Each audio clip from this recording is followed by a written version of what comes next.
welcome to Rehab's Rooftop TV. My name is Rehab Obe.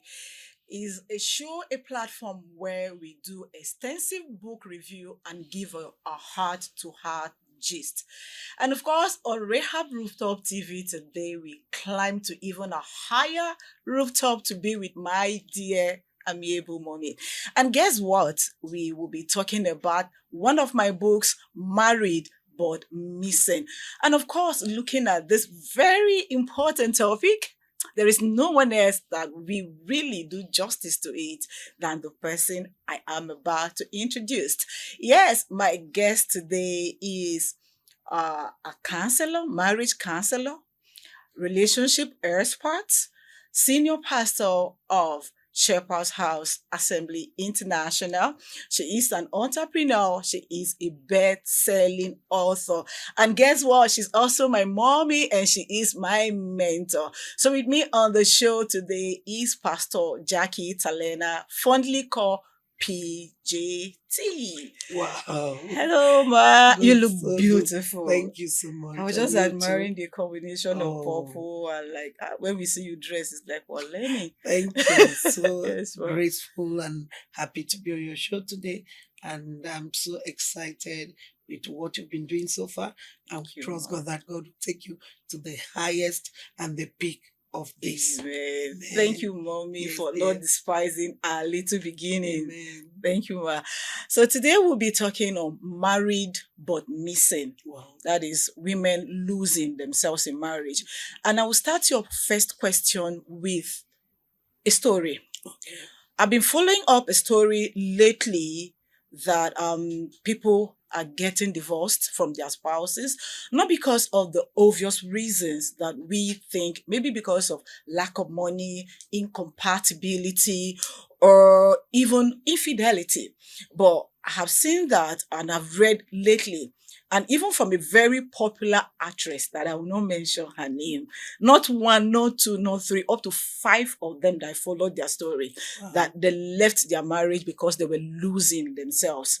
The tension they face when they come home, they find out that everything is okay except themselves. So, ma'am, I will start with a question. Do women completely lose themselves in marriage? And if this is true, how is it that we don't admit it the way it is? Okay, when you talk about, women being married and missing themselves, first and foremost, I'd like us to understand that when you're married and you're missing, it simply means you're physically present, but emotionally you have disappeared. And in some cases, even men too are married and they're missing. So it's both ways. But today, let's focus more on women. Now, truly, the thing is that women, get married for so many reasons. And like I keep saying, from where we are coming from in this part of the world, in Africa, once you get to age 18, in fact, from 17, they are beginning to change your belief system. They are modeling you into becoming a wife. So what they hand over to you as a pattern is grow up, go to school. Once you graduated from school, the next thing is marriage.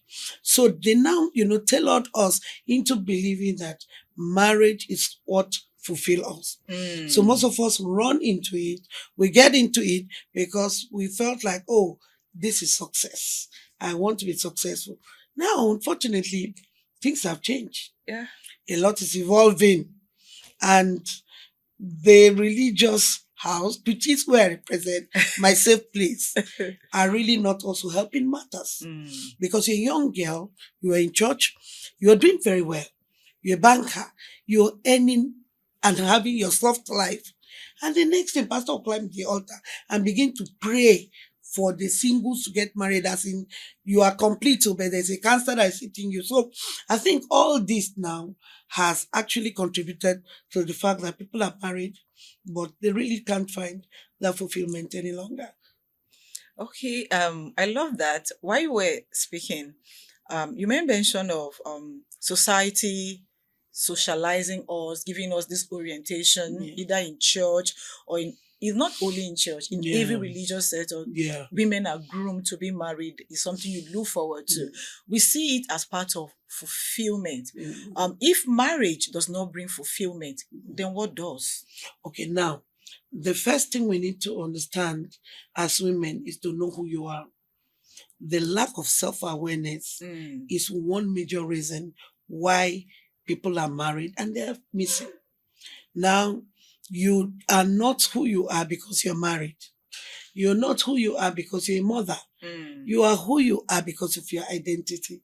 And your real identity is who you are, using, my own background and my workplace as an example. My identity is who I am in Christ. Take that out, I don't exist. Wow. So a whole lot of things have really given meaning to people where they find and define themselves, identified themselves with their different spaces and the different, careers and areas of life where they find themselves. So when you can't find you, marriage will never, reveal you. Yeah. Wow. Then what are the things that lead to women losing themselves right in marriage? What are those things that, you see and then you're like, okay, if I see these things, it means that I'm losing touch with myself, because it is possible to be in touch with others and then you are not in touch with yourself, because you mentioned self-identity, self-awareness, should be first before you think about marriage. So what are those things that make women actually lose themselves in marriage? Okay, basically, I can say that one of it should be our background, the way you were nurtured. When you were nurtured to believe that you are not complete except certain things happen in your life, then you become a whole and a perfect, human being. And then apart from our background and the belief system, also there are different emotional circumstances that, we face in life, as we grow up, that had formed who we eventually become, even before, we go into marriage. Okay, for example, now, let's just go back to the Bible, where, I that's me.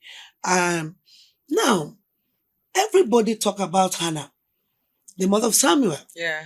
In fact, most female preachers, when they want to preach to tell you how to pray as a mother, they will tell you should pray like Hannah. But you know that Hannah wasn't actually a success to me. She wasn't. Because the first thing is, when you look at that story deeper, Hannah was more concerned of being a mother than a wife. Even when her husband looked, I said, look, I am here for you. I am, am I not more than, 10 sons? She said, no, 10 sons, what? Because Penina is there giving me this. So now she doesn't even know who she was. Number one, you're the first wife. Number two, that this woman is pregnant and have children does not make you less of who you are. Now, in the quest to now fulfill an emptiness, a vacuum, because she doesn't even know who she was, she ran to the temple, make a covenant with God, and the child came. She brought the child home, weaned the child, and took the child back to the temple. Now, when you look at the story of Samuel, which most people don't take that side, he grew up in the temple with his master, Eli. And Eli's children grew up destroying all that God, they gave their father a bad name, a wrong identity. And that was the same thing that happened to Samuel's children. His two children grow up and then they started, changing the law, wrong judgment, and defiling the temple. Meaning that Hannah was not even mother enough to groom the son she does not want marriage for. So most women, actually get lost because they don't know what they want. They enter into marriage. Another woman has become your competition. I don't know how a side chick will be bigger than a middle woman. It doesn't go. Wow. But they will just get lost and they get so insecure. These days, you see a woman in the night when you are supposed to sleep and, rest your mind so that you can wake up tomorrow to give yourself that soft life. That is when they run to their husband's phone. These days, husbands know how to use their hand to password and then their eyes, so that if not in the night when he's sleeping, she has gone, she will crawl. I mean, why you give yourself headache? Why are you just taking Panadol for another person's headache? They will not carry that phone to go and check how many ladies, and you will definitely see. Yeah. You will definitely see. Because the truth is that seek you will find. Thank you very much. So, these are all put together that make people get lost because they don't really know who they are. No self-awareness. They now begin to look for other things outside the main thing that God actually put them there to do. So it's lots of purpose. Wow. This is so incredible. We were talking, I was just listening. You mentioned of women not being completed because they're getting married. Yeah. It means that every human being should be complete in themselves. Of course. And because there's a cliche and it's also a mindset that your better half is coming. Yeah, so you are looking for your better half. Then, Mama, let me tell you this story. Why trying to drive this point home? Yeah. A lady came to me and he said, my life has not been a happy one. He said, I'm a very unstable. My emotion is unstable. I'm not so happy. I'm like, why? She said, because I feel like the man that is coming should make me happy. When I'm married, all these things will fade away. And then the man will start giving me joy and everything. So that's the person that definitely will get missing in marriage. Because you're waiting for the man to complete you. And in essence, if you are not complete, even the man is waiting for who will give him joy. So in the end, and I'll add to this again by saying that I think high expectation is one of the reasons why ladies get missing, or even the man get missing in marriage. Exactly. We place so much expectation on marriage, on either your spouse that is looking for comfort, looking for growth, even trying to find self-identity as adult. It's not all adults that are aware of who they are.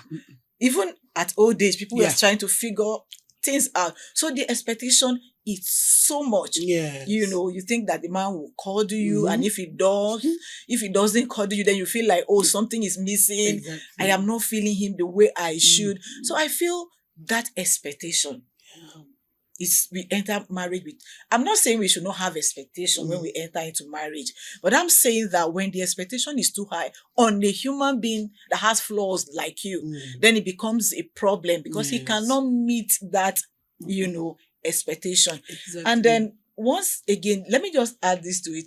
And this is part of my experience. Okay. Yeah, because when I talk like this, people are watching us. Yeah. And one thing I love your show is the real talk. There's nothing you have hidden. So coming on that, you make me feel like, okay, if Mama can be this vulnerable, we too, that she's mentoring, should also be vulnerable. So I had that expectation, So, and I noticed that expectation became a weight on my shoulder. So I would just stay and okay, when this happen, this will happen. Then I also find out that when the expectation is so much, even your prayers become selfish. Your prayer becomes selfish because remove what you are expecting God to make him to become. Then what else are you praying for him about? Wow.